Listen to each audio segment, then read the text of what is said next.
I decided to make a video series on portfolio tips for car design and product design. And here is tip number 1. You need to be original. Oh yeah, I know it's cliche, I know you knew it before, but still sometimes you are watching other portfolios on Behance, on Instagram, on Pinterest, on Issue, on Dribbble, whatever. You are watching those other portfolios and you like them, you are getting impressed by them, and you kinda try to copy them. Like, do you have your CV on the beginning of your portfolio? If yes, why?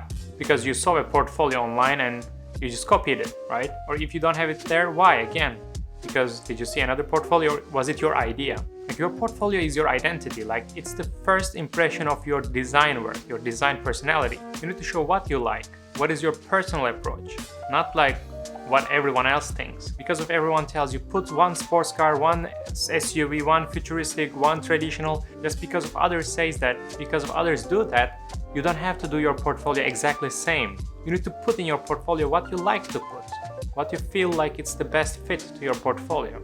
So don't forget the reason why you are preparing your portfolio or why you are sending your portfolio. Because you want to show your design personality, or maybe yourself.